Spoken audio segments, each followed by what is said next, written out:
Di belakang kita ini sekarang ada Honda CR-V 20 2010 yang udah facelift ya. Jadi tampilannya yang udah facelift itu kayak gini.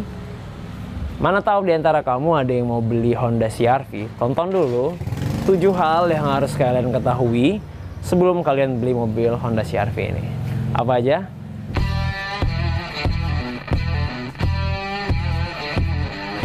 Yang pertama kita ngomongin dari segi konsumsi BBM ya. Berapa BBM-nya ya, karena orang mau beli mobil Honda CR-V kayak gini pasti sebagian orang masih ada yang ngomongin BBM meskipun mobil ini udah jelas boros. Kayak X-Trail, Grand Vitara itu jelas boros ya kayak CR-V, tapi tetap aja ada yang nanyain BBM berapa. Jadi BBM dan pajaknya langsung kita ulas saja ya. Oke, untuk BBM-nya mobil ini itu sekitar 1 liter per 7,5 kilometer ya. Jadi cukup irit sebenarnya untuk yang 2000 cc ini, beda dengan yang 2400 cc itu dia mungkin 1 liter 5 kilo. Jadi kita lihat aja. Cuman karena mobil ini dipanasin terus ya, jadi kelihatannya itu di sini 1 liter 5,1 kilo. Padahal dia itu sebenarnya 1 liter sampai dengan 7,5 kilo gitu ya. Jadi dia lumayan irit. Sementara untuk pajaknya, lihat nih. Ini pajaknya itu sekitar 4,998. Jadi sekitar 5 juta rupiah gitu. Nah, itu untuk pajaknya ya. Nah, yang kedua adalah apa yang aku suka pribadi dari Honda CR-V ini yang generasi ketiga ya. Jujur yang aku suka dari CR-V ini adalah desainnya. Kenapa? Karena ini adalah CR-V pertama yang enggak menggunakan konde ya. Jadi dia adalah CR-V pertama yang nggak menggunakan konde lagi. Kalau dibandingkan dengan X-Trail ataupun Grand Vitara, mereka tuh bentuknya masih agak kotak. Tapi ini bentuknya udah membulat, sehingga sebagian orang mengatakan CR-V ini sebagai CR-V kura-kura ya. Mungkin karena bentuknya yang sedikit membulat gitu. Dan emang bener aja bentuknya juga lebih keren daripada CR-V generasi pertama maupun generasi yang kedua. Udah gitu, mobil ini memiliki bagasi yang super lapang dan juga pelipatan bangku yang luar biasa. Lihat ini pelipatan bangkunya, tiga-tiga bisa dilipat dan rata lantai. Contohnya kayak gini. Selain bisa rata lantai, ini joknya juga bisa ini kita coba aja. Selain rata lantai, mobil ini bisa memuat barang yang cukup banyak kalau kita mau angkat barang-barang gitu. Nah, yang ketiga, apa yang mungkin aku kurang suka dari CR-V ini? Jujur aja yang aku kurang suka dari CR-V ini adalah fiturnya. Kenapa? Karena ini adalah yang paling sedikit fiturnya ketimbang yang lainnya. Kalau yang lain, dia itu udah pakai tombol audio steer ya. Atau kalaupun kayak X-Trail yang tipe rendahnya, dia itu udah ada yang start stop engine, udah ada pakai bangku elektrik.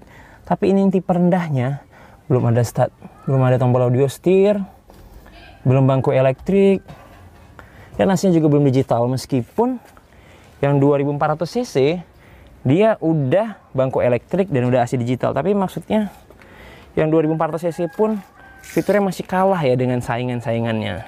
Sehingga bisa dibilang CR-V ini memiliki fitur yang masih kalah kalau untuk fitur dari pesaing-pesaingnya.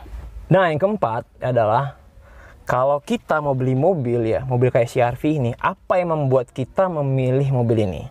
Jujur aja kalau tadi fiturnya kurang lengkap dibandingkan pesaing-pesaingnya, tapi CR-V ini memiliki sensasi berkendara yang jauh lebih baik ketimbang Grand Vitara maupun X-Trail. Opini pribadi. Karena X-Trail kalau udah makin lama, maka bagian bagasinya itu dia terasa kayak rattle ya. Dan juga kayak bergetar-bergetar gitu. Sementara kalau Grand Vitara itu mungkin kaki-kakinya agak sedikit keras gitu. Jadi CR-V ini memang sangat nyaman, jauh nyaman daripada yang dua. Dan dia juga cukup lapang, beda sama yang lain. Kalau ini jauh lebih lapang daripada pesaing-pesaingnya. Sehingga itu alasan kita kalau mau beli Honda CR-V ini, selain dari nama besar pastinya. Tapi kalau untuk harga, jelas ini bukan pilihan yang baik. Kenapa? Karena ini adalah SUV di antara yang tiga itu yang paling mahal harganya. Kalau kamu mau beli CR-V bekas, kira-kira apa aja yang harus diperhatikan ketika kita mau beli CR-V bekas? Oke, kalau kita mau beli CR-V bekas, maka yang kita perhatiin itu adalah mungkin bagian kaki-kaki ya, dan juga bagian mesin. Karena mungkin karena udah usia yang udah tua, kayak ini 2009 ya, 2009 ya udah 11 tahun. Jadi mungkin ada part-part yang udah getas ataupun udah mulai bocor, jadi itu wajar. Dan kaki-kaki mungkin yang sudah mulai sedikit bermasalah. Jadi kalau seandainya beli CR-V, itu mungkin perlu dicek, tapi nggak usah khawatir karena mobil ini termasuk mobil yang nggak rewel dan nggak banyak jajannya gitu ya. Keenam, berapa sih harganya saat ini dan juga berapa harga jualnya, dan kalau mau beli kita harus tahu di mana nomor rangka dan juga nomor mesinnya. Nah, untuk harga saat ini 2010 yang facelift 2.0 Matic, ini harganya itu sekitar sekarang itu sekitar 130-an juta ya. Mungkin kalau ditawar jadi 125 atau 124, 123. Nah, itu harganya. Dan untuk jualnya, harganya cukup stabil, dimana kalau tahun depan dijual mungkin penurunannya sekitar 5-8 juta. Jadi dia cukup gak terlalu signifikan penurunan harganya ya. Jadi ini termasuk standar lah gitu.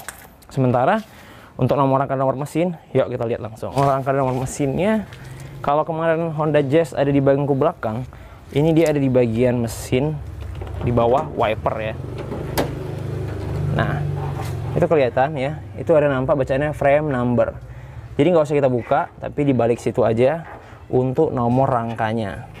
Sementara untuk bagian nomor mesin, itu ada di bagian bawah situ, cuman karena kameranya nggak bisa masuk, kita cuma tunjukin di bawah situ aja ya. Intinya dia di bawah situ, dan di bawah baut itu gampang lah ngeliatnya, tinggal diraba di bagian situ aja. Oke, yang terakhir adalah yang ketujuh, bagaimana kesimpulan kita terhadap mobil Honda CR-V ini ya. Apakah mobil ini masih pantas buat kita beli di 2020? Jawabannya adalah masih sangat pantas. Kenapa? Karena mobil ini selain dia nggak terlalu banyak masalahnya ya, mobil ini juga memiliki tampilan yang keren dan BBM yang nggak begitu boros untuk yang 2.0 gitu ya. Dan kalau perbedaan 2.0 dan 2.4 sebenarnya nggak terlalu banyak ya, apalagi yang di sebelum facelift, di mana perbedaannya yang mendasar itu cuman jok kulit, mesin, dan tombol AC dual zone ya. Jadi kalau harganya cukup beda jauh, sebenarnya mengambil pilihan 2.0 juga bukan merupakan pilihan yang buruk ya, karena dia lumayan lah, karena BBM-nya mungkin nggak seboros dari yang 2.4. Dan mobil ini dibandingkan pesaingnya tadi sudah kita bilang kelebihan dan kelemahannya. Untuk fitur mungkin dia kalah, tapi untuk sensasi berkendaranya dia jauh lebih menyenangkan dan dia juga lapang gitu ya. Tapi memang untuk harga, mobil ini termasuk yang paling mahal di antara SUV kayak Grand Vitara maupun Nissan X-Trail yang generasi kedua. Tapi kalau kamu memang nggak ada masalah sama harganya, toh harganya juga stabil, maka mobil ini sangat cocok buat kita beli di tahun 2020 ini. Gimana menurut kamu? Apakah kamu setuju? Oke, demikian aja review kita tentang 7 hal yang harus kalian ketahui sebelum membeli Honda CR-V 2.0 2010 facelift ini ya. Tonton video yang lainnya. Salam 7 hal, kita ketemu lagi. Aku Rizky, assalamualaikum.